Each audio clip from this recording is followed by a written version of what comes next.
Today, we are diving deep into one of the most mind-bending, controversial, and, for a lot of people, genuinely life-changing films ever made. What the bleep do we know? See, this wasn't just a movie that tried to explain reality. It was one that dared to try and rewrite it. The film just throws you in the deep end right away with these reality-shattering questions. First up, what if this solid world you walk around in every single day is, well, way less fixed, far more fluid than you could ever imagine? And then it hits you with this one. What if that voice inside your head, your internal monologue, isn't just background noise? What if it's an active force, something that's literally shaping how you experience the world around you? And finally, this is the real bombshell. The idea that those feelings we keep coming back to, the stress, the frustration, even the drama, what if they aren't just responses to life? What if there's something our bodies have actually learned to crave? Look, some people call this film revolutionary. Others call it pseudoscience. And then there's this quiet group of people who say it completely changed their lives forever. So today, we're going to cut right through all that noise. We're breaking it down, we're questioning it, and most importantly, we're pulling out the practical tools you can actually use to direct your own focus and energy. So, the film's first major bombshell is a huge one. It's this idea that your brain is, in a way, lying to you. Not because it's evil, but just by its very design. The big takeaway here is that you don't experience reality directly. Nope. You experience your brain's interpretation of it. Think about it like this. Two people walk into the exact same room. One feels anxious, the other feels excited. Same room, but wildly different realities. Why? Because you're not seeing the world as it is. You're seeing the world as you are.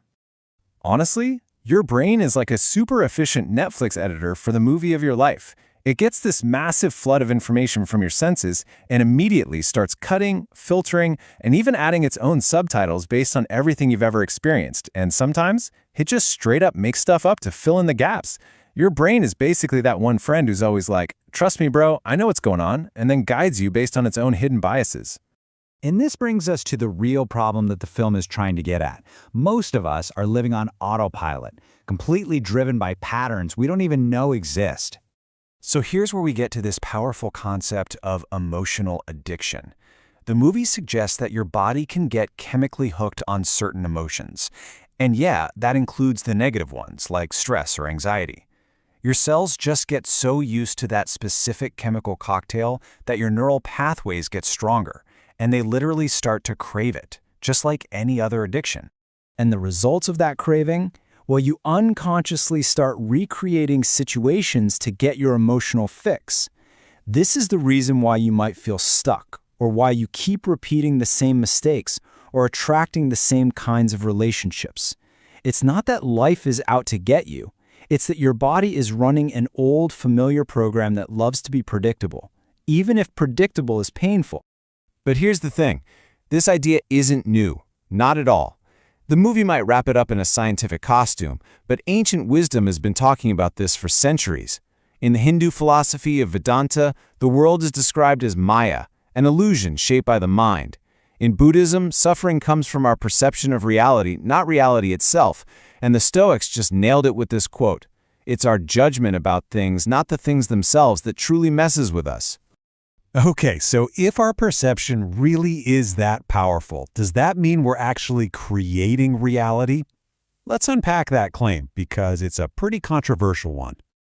So the movie plays with this idea from quantum physics called the observer effect, where just the act of observing something changes it. From there, it makes this huge leap that consciousness creates reality. Now let's be clear, science does not suggest your thoughts can magically make a new car appear in your driveway. But there's a deeper, much more practical truth here.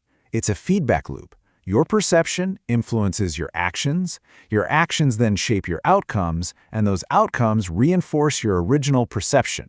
So while you might not be a wizard, you are absolutely a co-creator in your own life.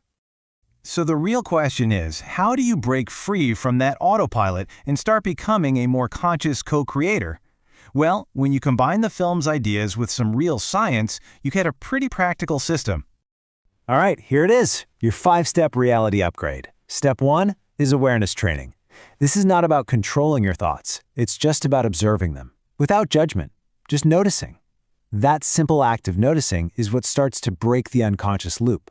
Second, you have to interrupt the pattern. The second you catch yourself in an old thought habit or an emotional reaction, do something, anything, different.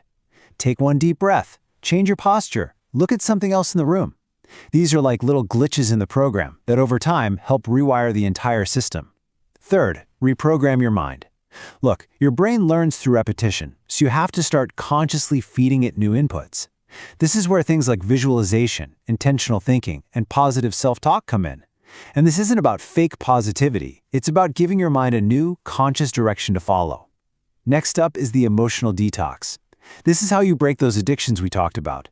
When a negative feeling comes up, don't act on it, but don't suppress it either. Just sit with the physical sensation of it in your body. By observing the feeling without feeding it a story, you starve the addiction, and its power over you gets weaker and weaker. And finally, number 5, create intentionally. Start every single day by asking yourself one simple question: how do I intend to show up today? This little question moves you from being a reactor to your life to being a conscious creator of your day. And that right there is where your real power is. So, what's the ultimate takeaway from all of this? It's not about becoming some wizard who can control the universe. It's about realizing something that's actually way more powerful.